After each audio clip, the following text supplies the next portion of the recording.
Standards are what this is really all about, and I'm afraid to say that standards are definitely slipping.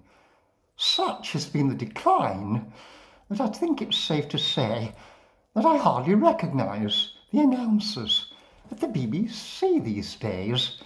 Chief amongst the offenders at the moment, and it saddens me immensely to say this, is someone who I have always had the most enormous respect for, because she has been the soundtrack to most of our lives, especially with her initial introduction at the BBC, reporting on the SAS's storming of the Iranian embassy siege, and following on with her exceptional international reportage from war zones from as far apart as Bosnia-Herzegovina and Syria, to mention just a few.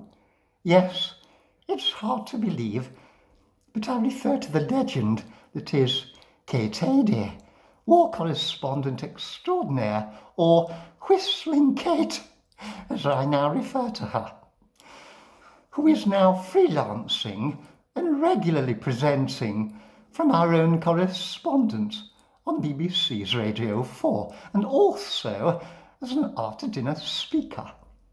It seems self-evident to anyone listening to poor Kate that she is suffering some kind of orthodontal slippage that really needs to be fixed. Too sweet. I'm not sure who does the script writing for this particular set of podcasts, but I suspect a certain amount of mischief amongst the scriptwriters. My suspicions are aroused by titles such as El Salvador's gangs, families fleeing Sudan, Ukraine's counter-offensive, gun violence in Serbia, Mexico's clergy and the cartels, and I think particularly naughty and quite brazen, Mississippi after the tornado. It seems to me that they are testing Kate's limits for their own entertainment. It has to stop. I myself am at an age where I am reliant on aids for hearing clearly and succinctly, but I find myself pulling them out of my ears in desperation to avoid the onslaught of Kate's whistling discourse. There was a time when such sibilance, hissing and whistling would have ended the career of many a voice at the BBC, but as I say, standards are definitely slipping these days. It's all very well criticising, but what's to be done, I hear you say? I suspect that a back to basics approach is now probably the only sensible remedy. You would have never even considered a career at the BBC without having a thorough grounding in received pronunciation and, of course, vocal training. And before anyone kicks off, this is not a class thing.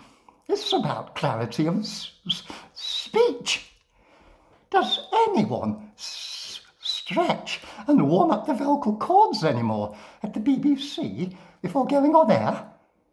I think a particularly good exercise for Kate to practice in her particular case would be that old classic from my speech teacher that goes like this. Theophilus Thistler, the thistle sifter, in sifting a sieve of unsifted thistles, thrust 3,000 thistles through the thick of his thumb. Say this 6 times as quickly as you can before going on air, Kate. Other gems that you might try include quick kiss, quicker kiss, quickest kiss, and my personal favourite, if you're fond of cunning stunts from stunning kites, get a stunning, cunning stunt gate. I swear it will transform your voice, and I hope also my enjoyment of From Our Own Correspondent.